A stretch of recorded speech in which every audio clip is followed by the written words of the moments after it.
Protocolo de morte encefálica, parte 1. Olá! Hoje vamos falar sobre o protocolo de morte encefálica. A Comissão Intra-Hospitalar de Doação de Órgãos e Tecidos para Transplante, CIDOT, produziu este conteúdo que apresenta o protocolo de morte encefálica e algumas recomendações para nortear o manejo clínico deste paciente. Neste primeiro momento, falaremos sobre o diagnóstico de morte encefálica, exames realizados e como interpretá-los. Esse treinamento é de cunho obrigatório e cumpre o que determina a Portaria número 2600 de 21 de outubro de 2009. Foi publicada pelo Ministério da Saúde e a Resolução 21.763 de 2017, pelo Conselho Federal de Medicina. Ao final dessa ação educativa, é esperado que você conheça os pré-requisitos necessários para a abertura do protocolo de morte encefálica. Saiba quais testes devem ser realizados para o diagnóstico de morte encefálica e como interpretá-los. Todo o protocolo de morte encefálica é normatizado pela Resolução do CFM número 2173 de 2017. Ela define que os procedimentos para determinar a morte encefálica devem ser iniciados em todos os pacientes com suspeita de morte encefálica, que é definido pela constatação de coma não perceptivo, ausência de reatividade supraespinhal e apneia persistente. O protocolo deve ser realizado no Centro de Terapia Intensiva, CTI, ou na Unidade de Urgência e Emergência do Pronto-Socorro. Antes da abertura do protocolo de morte encefálica, é importante se atentar para a possibilidade do paciente ter feito uso de medicações, tais como potencial sedativo, benzodiazepínicos, anticonvulsivantes, anestésicos gerais e bloqueadores neuromusculares. Todos esses medicamentos são depressores do sistema nervoso central e podem interferir no protocolo de morte encefálica. Dependendo de qual medicação for utilizada, devemos considerar o seu tempo de meia-vida, o intervalo entre as doses, o tempo de depuração hepática e renal, além do tempo definido de infusão contínua ou bolos. Essas orientações estão disponíveis para consulta dentro do documento ao protocolo de morte encefálica.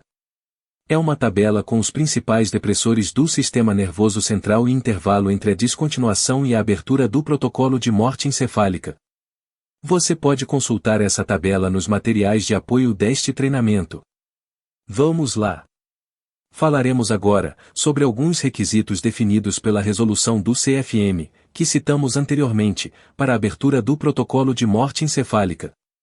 São eles: a presença de uma lesão encefálica de causa conhecida e irreversível, e capaz de causar morte encefálica. Essa causa deve ser comprovada por exame de imagem, tomografia ou ressonância de crânio. A ausência de fatores tratáveis, que possam confundir o diagnóstico de morte encefálica, assim como a utilização de sedativos. Também temos como requisito o tratamento e observação hospitalar por período mínimo de 6 horas, quando a causa primária do quadro for encefalopatia hipóxico-isquêmica. Este período deverá ser no mínimo, de 24 horas. Finalizando esses requisitos, deve-se observar, também, as condições clínicas para abertura como temperatura corporal acima dos 35 graus, saturação de O2 acima de 94% e pressão arterial sistólica de 100 mmHg ou pressão arterial média maior de 65 mmHg. Agora vamos falar de critérios de extrema importância. Eles precisam ser garantidos durante a realização dos procedimentos que determinam a morte encefálica. Um deles é a determinação da morte encefálica. Caso o paciente preencha os pré-requisitos citados, é obrigatória a realização mínima dos seguintes procedimentos para a determinação da morte encefálica. 2 exames clínicos, realizados com intervalo mínimo de 1 hora entre eles, sendo cada um deles realizado por um médico diferente, especificamente capacitado a realizar os procedimentos para a determinação de morte encefálica. Esses exames clínicos devem confirmar coma não perceptivo e ausência de função do tronco encefálico. Para isso são observados: ausência do reflexo fotomotor, ausência de reflexo córneo-palpebral, ausência do reflexo óculo-cefálico, ausência do reflexo vestíbulo-calórico e ausência do reflexo de tosse. Também faz parte do procedimento a realização do teste de apneia. Esse teste deverá confirmar a ausência de movimentos respiratórios espontâneos após estimulação máxima do centro respiratório. Então, vamos te contar agora, para a realização do teste de apneia, o que você deve observar.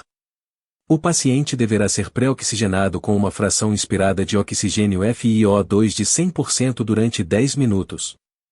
Após esse período, deve-se obter uma gasometria que apresente idealmente uma pressão arterial de oxigênio superior a 200 mmHg e uma pressão arterial de gás carbônico, entre 35 e 45 mmHg. O paciente deverá ser desconectado da ventilação mecânica, e a suplementação de oxigênio deve ser estabelecida por um catéter intratraqueal, ao nível da carina com fluxo de oxigênio, a 6 litros por minuto. Observe o paciente por um período de 8 a 10 minutos, analisando se ele vai apresentar movimentos respiratórios. Caso o paciente não apresente movimentos respiratórios, deverá ser coletada uma nova gasometria arterial e ser reconectado à ventilação mecânica. O que vamos reforçar agora, também é muito importante. Caso o paciente apresente movimentos respiratórios, o teste de apneia deverá ser interrompido, sendo considerado inválido. Agora vamos te dizer como interpretar o teste positivo de apneia. Será dessa forma. O teste será considerado positivo se houver ausência de movimentos respiratórios e a pressão arterial de gás carbônico for superior a 55 mmHg, quando concluir o teste. E mesmo que o teste tenha sido interrompido por apresentar hipotensão, com PA sistólica menor que 100 mmHg. PA média menor que 65 mmHg. Hipossemia significativa, ou arritmia cardíaca, nesse caso, deverá ser coletada uma gasometria arterial e reconectar o paciente ao respirador. Vamos comentar agora como interpretaremos o teste negativo de apneia. O teste é considerado negativo se houver detecção de movimentos respiratórios após a interrupção da ventilação. Atentar para o fato de que, em pacientes magros ou crianças, os batimentos cardíacos podem mimetizar movimentos respiratórios débeis. E se o teste for inconclusivo?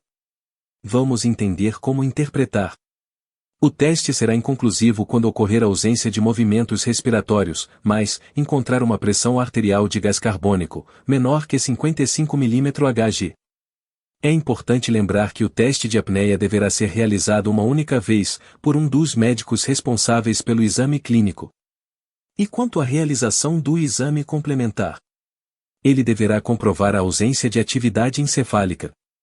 Como método para essa comprovação, poderá ser realizado a angiografia cerebral, que poderá demonstrar a ausência de fluxo.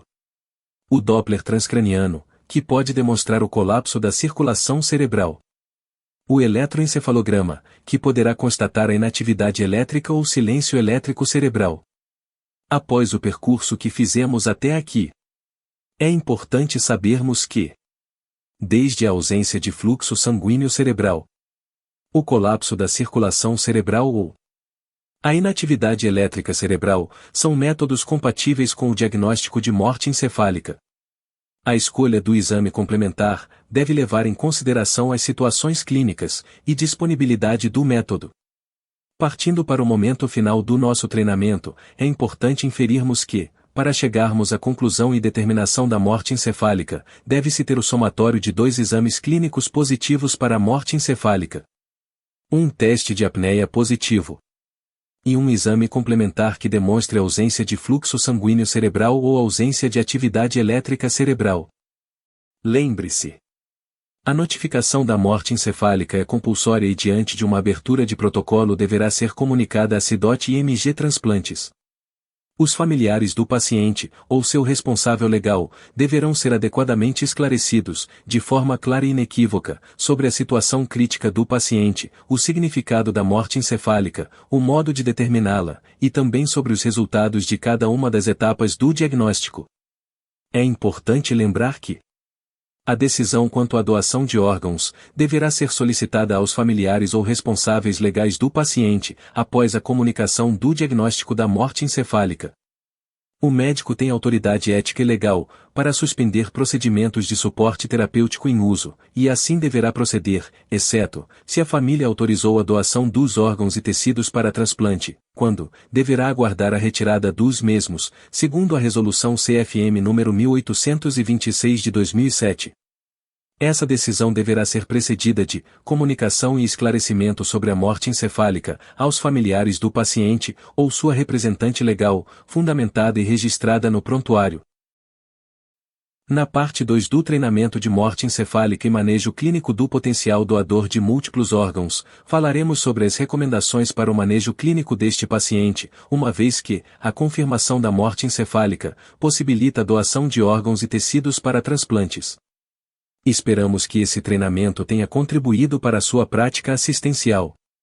Obrigada pela participação. Até breve.